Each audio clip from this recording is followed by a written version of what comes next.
Hey everybody, this is Dream. I hope everybody won yesterday like I did. We had some really good lineups on Discord as well, so you should definitely come and check out our Discord.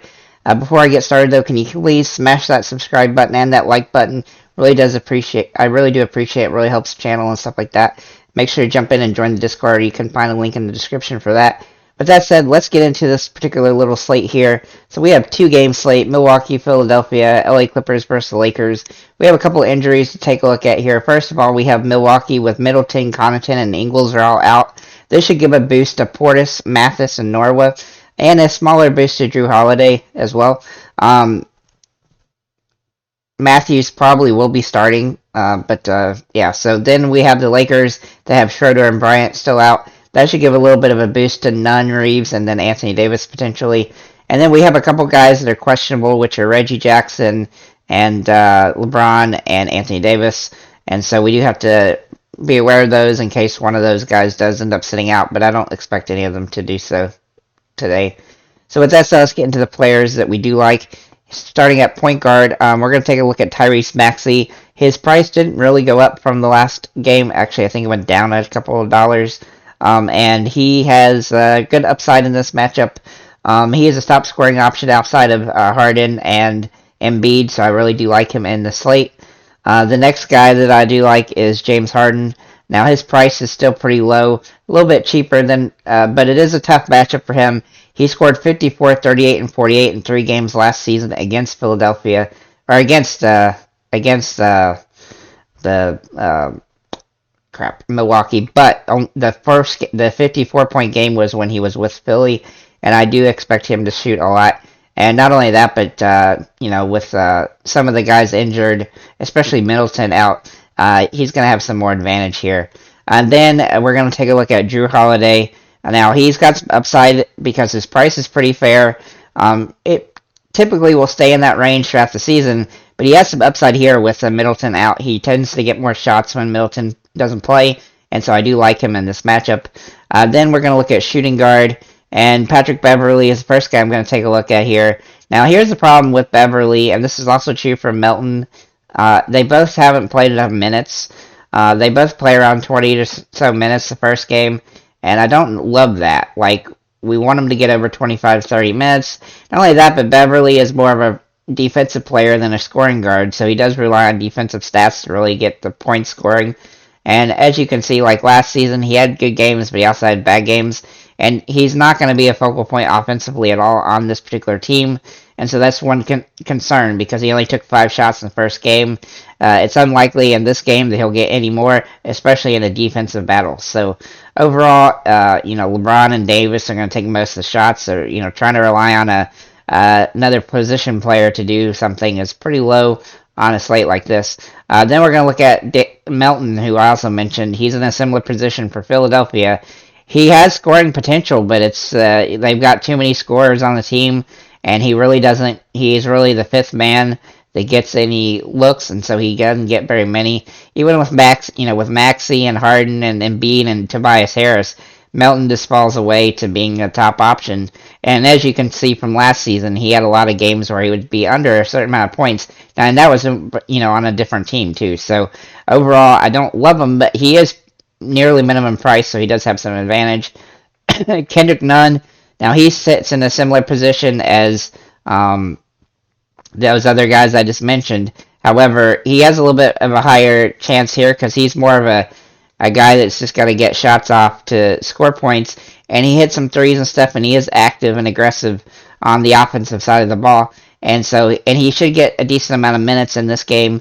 The only issue really here is that this game's could potentially get lopsided, not in his favor. But I do think that he'll have a decent amount of minutes where it should give him some upside to potentially 5x on this particular matchup. Then we're going to look at Paul George. Now, another guy who I think that he's got some risk involved, simply because he does have a high floor, but this is the first time that he's going to play with Kawhi Leonard in over a year, and I suspect that they're going to have some differential when it comes to like how last season he would score around 40, 45 points a game, but in fantasy points rather. But with Kawhi back, I don't know how that's going to affect him so much. And in the past, when they both played, they both had lesser scoring. And sometimes one guy would take over, sometimes the other one. So we do have to be a little bit worried about that. But both of their prices are pretty decent.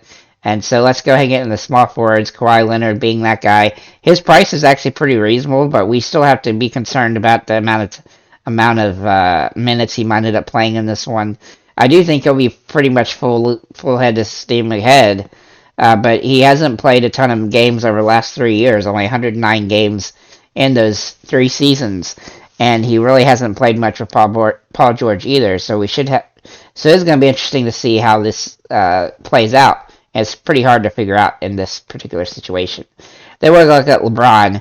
Now, he had a very good game in game 1 of the season, even though they lost, obviously. But he is in an interesting position here. He had 50, 42, and 43 points versus Clippers last season.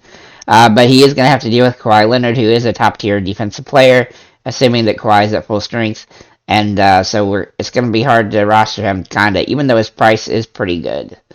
Then we're going to look at Tobias Harris. He's one of my favorite plays on this board, mostly because of his price and because he typically gets around 30 fantasy points, even on rougher days. And he's gonna have to deal with Giannis some, but overall, I think he's in a good spot here, and I do like him in this matchup against Milwaukee, a team who he's been really good against in the past. And so I do think he's in a great spot, and his price is pretty fair for what he can do here. Then we're going to look at Lonnie Walker. He's another guy that falls into the trap with having a bunch of star guys being a role player. But he does have more upside than some of the other guys because he'll probably play more minutes. And I do think he's in a pretty good spot. He did a pretty good first game as well, so I do expect him to continue to have a decent game here. Kawhi Leonard cannot guard everybody, and he's probably going to focus on LeBron. And so I look for Lonnie Walker to have a potentially good game. Then at power forward, our top option is Bobby Portis. Now, Bobby Portis is probably going to start, which is going to help him have some advantage. And his price is pretty good over here on DraftKings. He should be able to do pretty good in this matchup. Not only that, but Embiid is probably going to deal more with Giannis and also with Brook Lopez. So I think Portis will have some good options here and probably face more of Tobias Harris in the game. Then we're going to look at Giannis himself. Now, Giannis should be the play of the day because I think he's got a ton of upside. The offense is going to have to run through him exclusively. He had a 62-point game, a 68-point game, and a 75-point game last season against Philadelphia. And the only game that Embiid didn't play was the 62-point game, so he's good even with Embiid in the game. I expect him to have a big game. The only real risk with him is the foul trouble issue that he can sometimes have. And I already mentioned LeBron and Tobias Harris, so I'll move on from them. At center, we are going to take a look at Anthony Davis. Now, Anthony Davis has 2 games against the Clippers last season with 63 and 50 fantasy points. And his floor can be annoying, but he does have upside. As long as he gets over 35 minutes, he should be okay. But he is risky because he does get banged up in tough games sometimes. And this will be classified as a game where that could potentially be an issue. PJ Tucker, now his price is really cheap here, and he does have a very low floor, and when I mean a low floor, like 5 fantasy point low, but he has 6x upside as well, because sometimes he has little games where he just goes crazy, and he's probably going to get the minutes in this matchup, because he's going to have to guard guys, especially with Portis out there as well. And I do think he's going to be a guy that's going to get minutes and will have a potential for actually having a good game. And he doesn't take a whole lot to price out and actually get good value out of him. So with that said, thank you guys for liking, commenting, subscribing. It's a very small slate, so you're going to have to be real picky with how you make your picks. But overall, I think there's some good value at each position. And I think you can pick and choose which guys you want to use. So with that said, thank you guys again, and have a nice day.